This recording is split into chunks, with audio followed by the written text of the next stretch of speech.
Assalamualaikum warahmatullahi wabarakatuh. Perkenalkan, nama saya Indah Prawan Salaumalang. Saya dari Prodi Perbankan Syariah semester 1.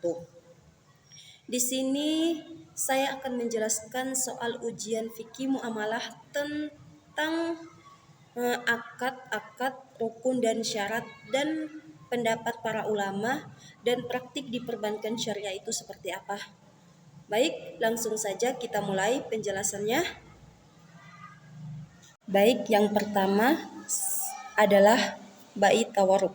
Bai tawaruk adalah transaksi jual beli antara dua pihak atau lebih, di mana satu pihak menjual suatu barang kepada pihak lain dengan harga tertentu. Kemudian pihak pembeli menjual kembali barang tersebut kepada pihak ketiga atau pihak penjual, asal dengan harga yang lebih rendah dan secara tunai. Transaksi ini sering digunakan dalam perbankan syariah sebagai alternatif pembiayaan.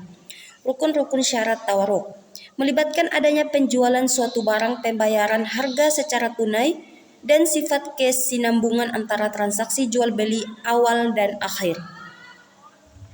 Pendapat ulama tentang tawaruk bervariasi, dengan sebagian mengizinkan dengan syarat tertentu, sementara yang lain mengkritikan karena dianggap dapat melibatkan riba atau bunga. Praktik tawaruk dalam perbankan syariah biasanya diatur sebagai prinsip syariah dan mengikuti panduan dari lembaga pengawas keuangan Islam. Bank-bank syariah sering menggunakan mekanisme ini dalam memproduk pembiayaan mereka dengan memastikan kesesuaian dengan prinsip syariah. Selanjutnya, bai al-inah adalah transaksi jual beli di mana seorang menjual suatu barang kepada pihak lain dengan harga tertentu secara kredit. Kemudian pembeli menjual kembali barang tersebut kepada penjual, asal dengan harga yang lebih rendah dan secara tunai. Transaksi ini sering digunakan sebagai metode untuk memperoleh dana secara tunai dari penjual. Rukun-rukun syarat bai al-inah melibatkan adanya penjualan suatu barang, pembayaran harga secara kredit, dan sifat kesinambungan antara transaksi jual beli awal dan akhir. Pendapat ulama tentang bai al-inah juga bervariasi. Sebagian ulama mengizinkan dengan syarat tertentu, sementara yang lain mengkritikkan karena dianggap dapat melibatkan praktik riba. Dalam praktik perbankan syariah, bai al-inah telah digunakan sebagai salah satu instrumen pembiayaan. Bank-bank syariah sering menggunakan mekanisme ini dalam produk mereka, seperti persoalan financing atau pembiayaan konsumen, dengan memastikan kesesuaian dengan prinsip-prinsip syariah dan pedoman dari otoritas pengawas syariah. Namun perlu diingatkan bahwa pandangan dan praktik mengenai bai al-inah dapat berbeda antara lembaga-lembaga keuangan syariah. Selanjutnya, musakoh adalah bentuk kontrak pertanian dalam hukum Islam di mana pemilik tanah memberikan hak kepada pihak lain untuk mengelola dan memanfaatkannya dalam pertanian dengan pembagian hasil yang disepakati. Rukun musakoh melibatkan pemilik tanah, pihak yang mengelola atau musaki, tanah yang ditanami, bibit atau tanaman, serta kesepakatan tentang pembagian hasil. Pendapat ulama tentang musakoh bervariasi. Sebagian besar ulama setuju bahwa musakoh adalah sah dan diperbolehkan dalam Islam, asalkan syarat-syaratnya dipenuhi. Namun, beberapa ulama mungkin memiliki pandangan yang berbeda dalam hal rincian tertentu. Dalam praktik perbankan syariah, musakoh dapat diimplementasikan sebagai instrumen investasi pertanian dengan pembagian hasil antara bank dan petani. Selanjutnya, mujaroah adalah bentuk kerjasama di dalam pertanian yang melibatkan pemilik lahan dan petani. Rukun syaratnya melibatkan persetujuan kedua belah pihak, lahan yang jelas, hasil pertanian yang dapat diukur, dan pembagian hasil sesuai kesepakatan. Pendapat ulama tentang mujaroah bervariasi, namun umumnya diakui sebagai bentuk kerjasama yang sesuai dengan prinsip syariah. Praktiknya dalam perbankan syariah dapat melibatkan skema pembiayaan bagi petani dengan pembagian hasil sebagai pengganti bunga. Selanjutnya, muhabarah adalah bentuk kerjasama di mana pertanian atau usaha lain yang melibatkan pemilik modal dan pelaksana kegiatan usaha. Rukun syarat muhabarah mencangkup persetujuan kedua belah pihak, modal yang jelas, pembagian keuntungan yang sudah ditetapkan, dan tanggung jawab atas kerugian sesuai kesepakatan. Pendapat ulama tentang mukabarah bervariasi, namun umumnya dianggap sesuai dengan prinsip syariah, asalkan persetujuan dan pembagian keuntungan telah ditentukan dengan jelas. Adapun praktiknya dalam perbankan syariah, dapat melibatkan skema pembiayaan bagi usaha dengan pembagian keuntungan sebagai alternatif bagi sistem bunga. Selanjutnya, jualah. Jualah adalah suatu bentuk perjanjian dalam perbankan syariah di mana pihak yang memberikan jasa atau barang akan menerima imbalan jika berhasil mencapai tujuan tertentu. Adapun rukun jualah melibatkan kesepakatan antara kedua belah pihak, objek jualah yang jelas, serta imbalan yang disepakati. Pendapatan ulama mengenai jualah dapat bervariasi tergantung pada interpretasi hukum Islam yang digunakan, namun diakui sebagai bentuk transaksi yang sah dalam kerangka keuangan syariah. Selanjutnya, istisna adalah suatu bentuk perjanjian di perbankan syariah di mana pihak penjual setuju untuk memproduksi atau membangun suatu barang sesuai dengan spesifikasi yang diinginkan oleh pihak yang membeli dengan harga yang disepakati. Adapun rukun istisna melibatkan kesepakatan antara penjual dan pembeli barang yang jelas, harga yang telah disepakati, serta waktu dan tempat penyerahan barang. Pendapat ulama tentang istisna dapat bervariasi, tetapi secara umum diakui sebagai transaksi yang sah dalam kerangka prinsip-prinsip syariah, asalkan memenuhi syarat-syarat tertentu.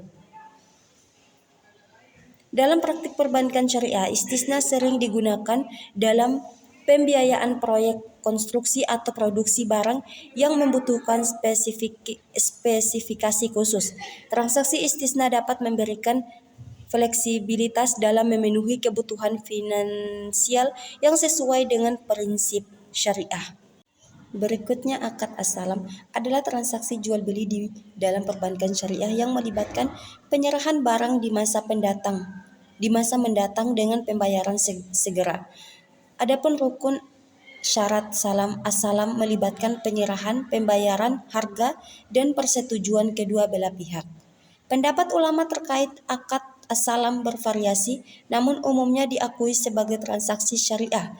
Di perbankan syariah, akad as-salam digunakan untuk memenuhi kebutuhan pembiayaan produsen atau produsen yang membutuhkan modal untuk memproduksi di masa mendatang. Dan selanjutnya, akad mudharabah adalah perjanjian kerjasama antara pemilik modal atau sahibul mal dan pengelola modal mudarib, di mana keuntungan dibagi berdasarkan kesepakatan sebelumnya. Adapun rukun dan syarat mudharabah melibatkan kesepakatan modal, pembagian keuntungan, dan tanggung jawab kerugian. Pendapat ulama tentang mudharabah bervariasi, namun umumnya diakui sebagai akad yang sah. Adapun dalam praktik perbankan syariah, di praktik perbankan syariah mudharabah digunakan untuk pembiayaan proyek atau usaha dengan pembagian keuntungan sesuai kesepakatan antara kedua belah pihak. Baik, selanjutnya adalah akad murabahah. Adalah akad pembiayaan suatu barang dengan menegaskan harga belinya kepada pembeli dan pembeli membayarnya dengan harga yang lebih sebagai keuntungan yang disepakati. Selanjutnya ada rukun dan syarat murabahah. Rukun dan syarat murabahah ialah rukun murabahah adalah hal-hal yang harus dipenuhi sebelum menerapkan akad ini, yaitu antara lain penjual, pembeli, objek beli berupa produk atau jasa, harga, ijab qabul, syarat murabahah. Setelah rukun murabahah terpenuhi, selanjutnya hukum syariah, yaitu Penjual jujur menginformasikan harga pokok suatu produk kepada pembeli. Kesepakatan harus sah sesuai rukun dan prinsip Islam. Terbebas dari unsur riba. Adanya transparansi penjual kepada pembeli. Bila suatu produk memiliki kecacatan, penjual harus terus terang terkait proses perolehan dan segala urusan mengenai produk, misalnya dibeli secara hutang.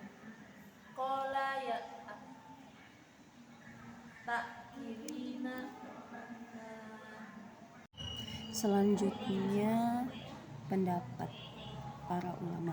Pendapat ulama dapat bervariasi tergantung pada interpretasi masing-masing aliran dan pandangan hukum Islam.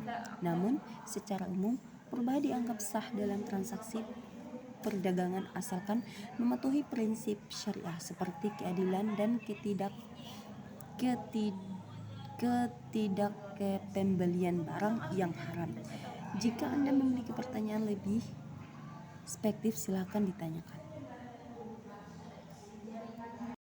Berikutnya contoh praktik di perbankan syariah. Dalam murabahah adalah ketika seorang nasabah ingin membeli suatu barang, misalnya mobil.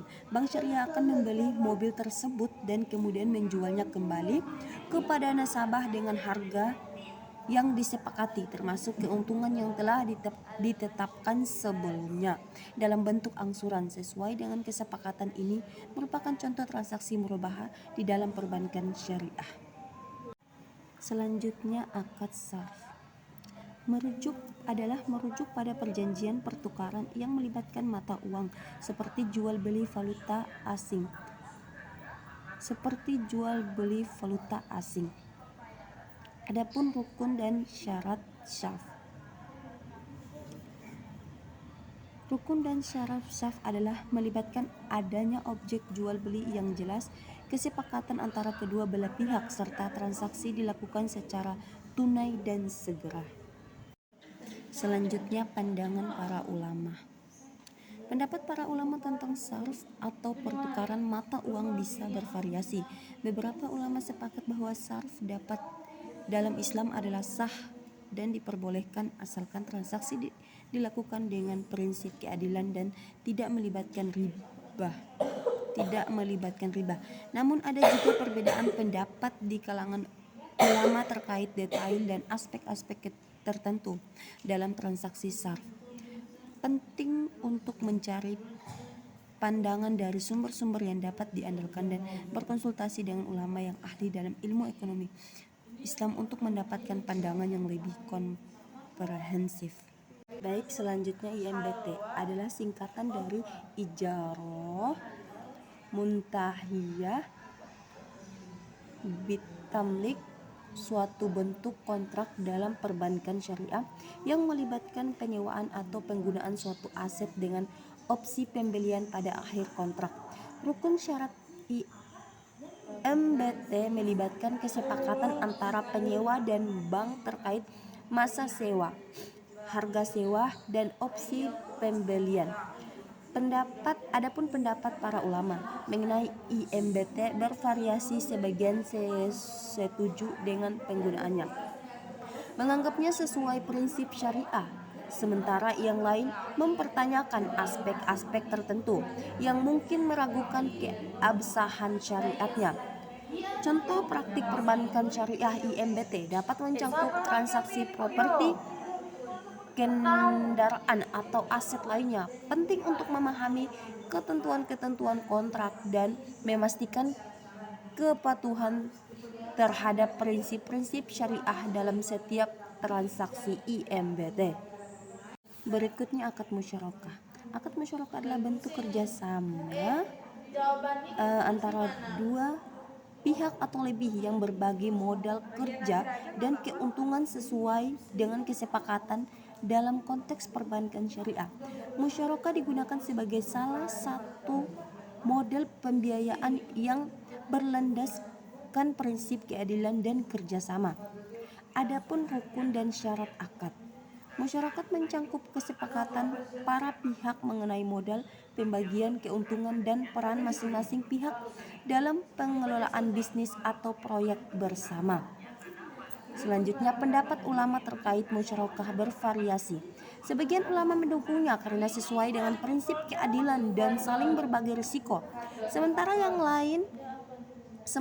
lain mungkin memiliki pertimbangan atau penilaian tertentu tergantung pada interpretasi hukum Islam. Adapun dalam praktik perbankan syariah, yaitu contoh penggunaan akad musyarakah dapat ditemukan dalam pembiayaan proyek bisnis, investasi, atau pengembangan properti di mana bank dan nasabah berbagi modal dan keuntungan sesuai dengan kesepakatan yang dijamin. Yang terakhir, akad wadiah merupakan perjanjian amanah di dalam perbankan syariah di mana nasabah menitipkan sesuatu kepada bank untuk dijaga dan dijamin keamanannya. Bank sebagai pihak yang menerima amanah bertanggung jawab untuk menjaga dan mengembalikan amanah tersebut kepada nasabah. Adapun rukun dan syarat akad wadiah melibatkan kesepakatan antara nasabah dan bank terkait dengan jenis amanah, jumlah, dan persyaratan lainnya. Pentingnya transparansi dan kepercayaan menjadi inti dari akad wadiah. Adapun pendapat para ulama mengenai wadiah, umumnya setuju bahwa prinsip amanah dan kepercayaan adalah prinsip dasar dalam Islam. Namun beberapa ulama mungkin memberikan batasan tertentu agar akad wadiah tidak disalahgunakan dan tetap sesuai dengan prinsip-prinsip syariah. Dan dalam praktik perbankan syariah, akad wadiah bisa dijumpai dalam rekening simpanan atau produk-produk deposito di mana nasabah menitipkan dana kepada bank untuk dijaga dengan imbalan jaminan keamanan dan kadang-kadang disertai dengan pembagian keuntungan tertentu. Oke, sekarang kita lanjut ke soal yang di bawah. Nomor 1 menurut saya itu menggunakan akad qard, yaitu mengajukan peminjaman kepada bank, lalu di situ ada perjanjian di mana akan dibayar dengan cara dicicil tiap bulan. Uang itu digunakan untuk proyek milik PT ABK. Kemudian hasil dari keuntungan dari itu dicicil kembali dari PT ABK kepada bank sesuai dengan perjanjian awal. Lalu yang soal 2, musyarakah, yaitu di mana PT ABK melakukan kerjasama dengan kolega perusahaan di mana untuk pengembangan termasuk juga dengan modal, kemudian hasil dari itu dibagi 2. Akad ini yang untung kedua belah pihak, lalu menggunakan akad syarf, yaitu jual beli yang menggunakan mata uang asing yang dilakukan boleh juga dengan sesama mata uang. Selanjutnya nomor 3, menggunakan akad asalam, yaitu di mana modal dari PT ABK dan kolega perusahaan digunakan untuk membayar kepada pembeli dalam membeli mobil terbaru. Namun persyaratannya saat barangnya sampai biayanya sudah harus lunas. Namun bisa disebut dengan pembelian dibayar di muka. Selanjutnya nomor 4 adalah menggunakan akad wadiah, yat amanah, di mana PT ABK ini menyimpan uang kepada pihak bank sebagai tabungan jika suatu waktu mereka membutuhkannya. Lalu menggunakan wadiah yat domanah, yaitu di mana PT ABK itu menginvestasi atau memberikan uangnya kepada pihak bank, lalu pihak bank memberikan kepada nasabah guna untuk dikelola. Hasil dari itu diberikan kepada bank, lalu bank mengembalikan lagi kepada PT ABK. Lalu nomor 5, yaitu menggunakan akad jualah. PT ABK memberikan usaha kepada karyawannya atas jasanya. Mungkin itu saja yang dapat saya jelaskan, kurang dan lebihnya saya mohon maaf. Wassalamualaikum warahmatullahi wabarakatuh.